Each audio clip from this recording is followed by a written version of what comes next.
오늘 예배 가운데서도 하나님이 주시는 말씀의 은혜가 가득 있는 귀한 복된 시간 보내시는 우리 성도님들 될 수 있기를 소망합니다. 지난 수요 예배 때까지 우리는 앞선 에베소서 2장의 말씀을 통하여서 그리스도로 인하여 우리 신자 개인들에게 어떠한 은혜가 임하게 되는지에 대하여 나누었습니다. 우리 신자는 예수 그리스도로 인하여 영원한 죽음의 상태에서 벗어나 우리 안에 예수님의 영생이 품어진, 생명이 품어진 존재로 신분의 변화를 이루게 되었다라는 말씀을 나누었죠. 그리고 우리는 이러한 구원의 은혜에 감사하며 내가 누리는 그 구원의 은혜, 내 안에 품어진 예수 그리스도의 생명을 세상 속에 담대히 외치는 삶을 살아야 한다라는 것을 성도님들과 말씀을 통하여 나누었습니다.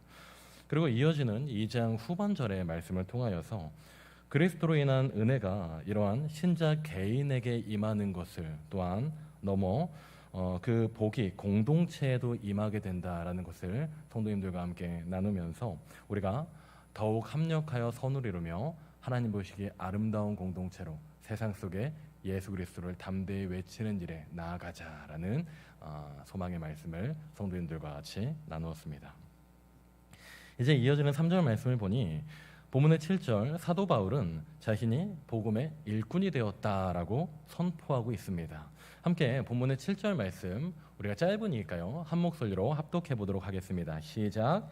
이 복음을 위하여 그의 능력이 역사하시는 대로 내게 주신 하나님의 은혜의 선물을 따라 내가 일꾼이 되었노라. 아멘.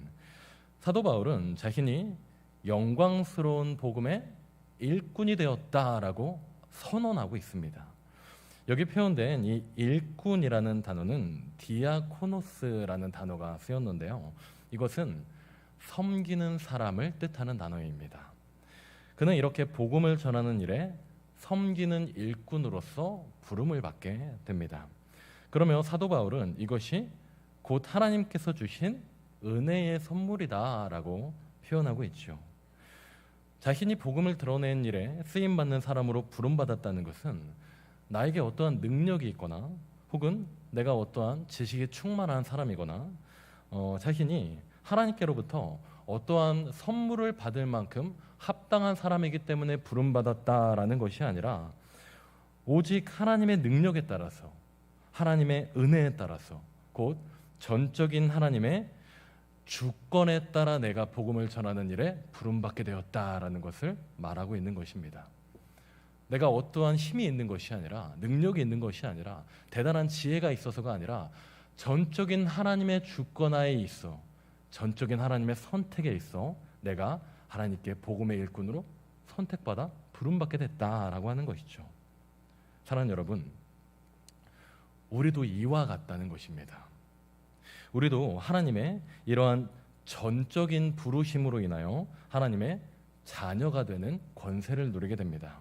그렇기 때문에 칼빈은 하나님의 이 전적인 부르심, 곧 선택하심에 대하여 어떻게 표현하는가 하니 선택은 하나님의 주권적인 행위다라고 말합니다.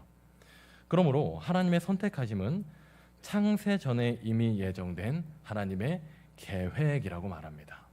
창세 전에 이미 예정되어진 하나님의 계획이다. 그리고 하나님의 이 선택하심과 계획하심의 목적은 택한 그의 자녀들을 구원에 이르게 하셔서 그들을 영광에 이르게 하시며 이러한 하나님의 은혜와 자비로 하여금 그 자녀들이 다시금 하나님께 영광을 돌리는 기쁨을 누리시기 위함이다라는 거죠. 그렇다면 해당 내용은 이와 같이 정리할 수가 있습니다. 우리 다음 화면 보여주시겠습니까? 전 화면 보여주시겠어요? 네, 감사합니다. 이거네요. 우리 한 목소리로 같이 읽어보겠습니다. 시작. 신자 우리를 향한 하나님의 부르심은 창세 전에 부르심이요 하나님께서는 그의 자녀를 구원에 이르게 하심으로 영광 받으신다. 아멘. 이와 같은 은혜 속에 사도 바울은 자신이 복음을 전하는 일에 귀한 일꾼으로 부름받게 되었다라는 사실에 대하여 감복하고 있고 그 감복의 선언을 하고 있는 것입니다. 이어지는 8절부터 9절까지 말씀을 보면 바울은 자신에게 이러한 큰 은혜가 임하게 된 것에 대하여 그 이유에 대하여 말하고 있습니다. 함께 이어지는 8절과 9절 말씀 읽어보도록 하겠습니다. 좀 긴 듯하지만 우리가 한 목소리로 같이 읽어보겠습니다. 시작. 모든 성도 중에 지극히 작은 자보다 더 작은 나에게 이 은혜를 주신 것은 측량할 수 없는 그리스도의 풍성함을 이방인에게 전하게 하시고 영원부터 만물을 창조하신 하나님 속에 감추어졌던 비밀의 경륜이 어떠한 것을 드러내게 하려 하심이라. 아멘. 사도 바울은 하나님께서 자신에게 주신 은혜가 얼마나 거대한 것인지에 대하여 말하며 이렇게 선언하고 있습니다. 모든 성도 중에 지극히 작은 자보다 더 작은 나에게 이 은혜를 주셨다라고 말합니다. 여러분, 이 표현만으로도 굉장히 은혜가 되지 않으십니까? 사도 바울은 어떤 사람입니까, 여러분? 당시에 사도 바울은 최고의 지적 집단이라고 할 수 있는 가말리엘의 문화생이었던 사람이 바로 바울입니다. 이 편지를 받는 에베소 교회의 모든 교인들 중에 감히 이 누구도 바울보다 지식적으로 해박한 사람은 없었을 것입니다. 그런데 그 누구보다 많은 지식을 소유하고 있고 그 누구보다 지식적으로 충만했었던 그 사도 바울이 이렇게 말하고 있는 겁니다. 자신은 모든 성도 중에 지극히 작은 자보다 내가 작은 사람이다 말하고 있는 거예요. 하나님의 사람은 이렇게 나보다 남을 높이며 존귀하게 여기고 내가 받은 그리스도의 한량없는 사랑을 주변에 행하는 삶을 살아가게 된다는 것이죠. 그러면 사도 바울은 이렇게 말하고 있습니다. 나에게 이 큰 은혜를 주신 것은 측량할 수 없는 그리스도의 풍성함을 이방인에게 전하기 위함이다. 그리고 감추어 있던 비밀의 경륜을 드러내기 위함이다 라고 말합니다.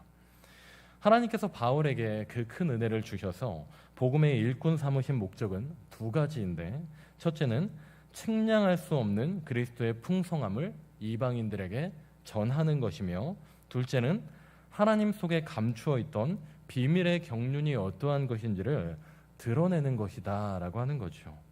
첫 번째, 하나님께서 바울을 복음의 일꾼 삼으신 목적은 측량할 수 없는 그리스도의 풍성함을 이방인들에게 전하기 위함입니다. 여러분, 그렇다면 이것은 어떤 의미를 가지는 것일까요? 그리스도의 풍성함을 이방인들에게 전하는 것이다. 여러분, 이것이 굉장히 모호한 표현으로 들리지 않으십니까? 풍성한 떡을 이방인들에게 전하기 위함이다. 풍성한 먹을거리를 전하기 위함이다. 아니면 풍성한 재물을 이방인에게 전하기 위함이다. 이렇게 이야기하면은 좀 문맥적으로 납득이 되고 이해가 되잖아요. 그런데 그리스도의 풍성함을 이방인들에게 전하기 위함이다. 그럼 여기서 말씀하는 그 풍성하다를 지칭하는 것이 무엇인가라는 거예요. 무엇이 풍성하다라고 하는 것일까요? 여기에 이 측량할 수 없다라는 단어로 쓰였던 헬라어 단어는 아넥시크니아스토스라는 조금은 어려운 단어가 쓰였습니다. 이것은 측량할 수 없다라고 번역되었는데 가지고 있는 내포한 의미가 무엇이냐면 셀 수 없다, 헤아릴 수 없다라는 뜻을 함유하고 있는 단어가 바로 이 아넥시크니아스토스라는 단어입니다. 사람은 감히 헤아릴 수 없고 가늠할 수 없는 풍성함인데, 정한 박윤선 박사는 이를 해석할 때 그리스도의 풍성함은 곧 그리스도께서 주시는 풍성한 구원의 은혜를 말한다라고 설명합니다. 여기서 말씀하는 풍성함이란 우리를 구원에 이르게 하시는 그리스도의 은혜를 말하는 것이다 라고 하는 거죠. 우리가 누리는 구원의 은혜는 감히 우리가 헤아릴 수조차 없고, 감히 우리가 셀 수 없고 측량할 수 없는 거대한 하나님의 사랑이다라고 하는 겁니다. 그 사랑이 얼마나 깊은지, 그 사랑이 얼마나 거대한지 사람이 감히 헤아릴 수 없고 측량할 수 없는 지경의 풍성한 은혜이다 말하고 있는 거예요. 그렇기 때문에 이런 찬송의 고백이 있는 것이죠. 하늘을 두루마리 삼고 바다를 먹물 삼아도 한없는 하나님의 사랑 다 기록할 수 없겠네. 사도 바울은 이제 말합니다. 내가 이런 거대한 구원의 은혜를 이방인에게 전하기 위해 복음의 일꾼으로 부름받게 되었다라는 겁니다. 사랑하는 여러분, 이와 같은 사도 바울의 소명이 탐나지 않으십니까? 여러분, 저는 사실 욕심쟁이여서 하나님으로부터 이런 놀라운 은혜의 부르심을 받은 이 사도 바울의 부르심이, 그의 소명이 탐이 나는 것 같습니다. 여러분, 우리도 이와 같은 삶을 살아가야 합니다. 우리에게 베푸신 그 거대한 은혜, 측량할 수 없는 풍성한 그 구원의 감사와 기쁨, 바로 예수 그리스도를 세상 속에 전하는 삶을 우리도 감당하며 나아가야 한다 하는 것이지요. 두 번째, 사도 바울은 자신이 하나님 속에 감추었던 비밀의 경륜이 어떠한 것인지를 드러내기 위해 부름받은 것이다 라고 말하고 있습니다. 그렇다면 여러분, 사도 바울이 말하고 있는 내가 이것을 전하기 위해 복음의 일꾼으로 부름받았다, 그가 전해야 하는 바, 곧 오늘날 우리가 전해야 하는 바, 하나님 속에 감추어져 있다고 하는 그 비밀의 경륜은 무엇일까요? 우리가 그 감추어진 비밀의 경륜을 드러내며 전해야 한다고 하고 있어요. 그럼 그 감추인 비밀의 경륜이 무엇인지 우리가 알아야 전할 수 있는 거 아니겠습니까? 그 감추어진 비밀의 경륜이 무엇일까요? 함께 말씀을 찾아보실까요? 로마서 16장 25절과 27절 말씀, 하반절에 표시해드린 말씀이죠. 우리가 한 목소리로 같이 읽어보도록 하겠습니다. 시작.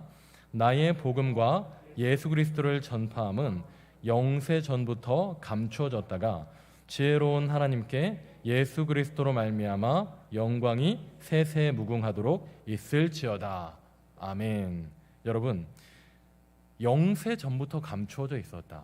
창세 전부터, 영원부터 만물을 창조하신 하나님 속에 감추어져 있던 이 비밀의 경륜이 누구이신 것을 알 수 있습니까?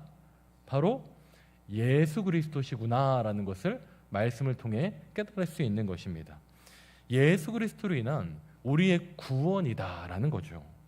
이제 그 은혜가 예수 그리스도로 인하여 세상 속에 드러나며 이를 통해 하나님께서 영광을 누리실 것이다라는 것을 알리고 있는 말씀인 겁니다. 이러한 복음 전파의 사명, 예수 그리스도로 인한 신자들의 구원을 설파하기 위하여 사도 바울이 부름받게 된 것이다 라고 말하고 있는 겁니다. 그런데 여러분, 이 에베소서의 말씀을 읽으면서 굉장히 은혜가 되는 것이 무엇인 줄 아십니까? 이 에베소서의 말씀이 굉장히 은혜가 됩니다.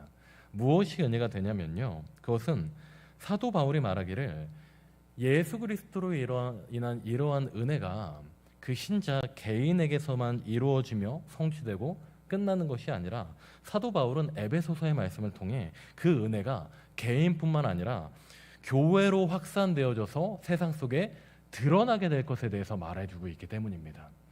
예수 그리스도로 인한 그 구원의 은혜, 우리가 드러내야 하는 그 담대함을 외쳐야 하는 그리스도의 이름이 한 사람 한 사람 개인의 신자의 삶에서만 끝나는 것이 아니라 우리가 모여있는 교회의 공동체를 통해 세상 속에 전파될 것임을 사도 바울이 말하고 있기 때문입니다. 우리 같이 함께 이어지는 10절과 11절 말씀 다시 한번 한 목소리로 같이 읽어보도록 하겠습니다. 시작. 이제 교회로 말미암아 하늘에 있는 통치자들과 권세들에게 하나님의 각종 지혜를 알게 하려 하심이니 곧 영원부터 우리 주 그리스도 예수 안에서 예정하신 뜻대로 하신 것이라. 아멘. 이어지는 10절과 11절 말씀을 보니 사도 바울이 이러한 은혜의 경륜을 드러내는 목적을 교회로 말미암아 하늘에 있는 통치자들과 권세들이 알게 될 것이다 라고 말하고 있습니다. 고려신학대학원의 신약학 교수로 재임했었던 이 변종길 교수는 한 주석에 대하여 기록하기를 이때 기록한 하늘의 통치자와 권세들은 곧 하늘의 천사들을 말하는 것이다 라고 설명합니다.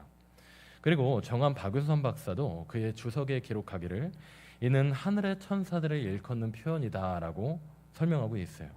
그런데 이 내용이 이 뒤엔 말이 참 은혜가 됩니다. 정한 박은선 박사는 해당 문장을 설명하며 이렇게 피력하고 있어요. 이것은 사도가 세운 교회 운동에 나타난 하나님의 지혜를 천사들이 비로소 알게 된다는 것이다 라고 말합니다. 다시 한번 말씀드리겠습니다.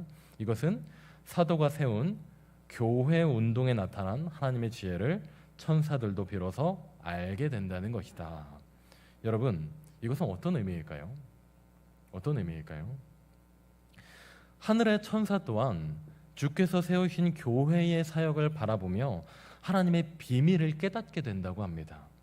이것은 더 쉽게 표현할 때 우리 교회의 사역을 바라보며 이 땅 위에 세워진 하나님의 교회의 사역을 바라보며 하나님의 일하심을 천사들 또한 깨닫게 된다는 겁니다.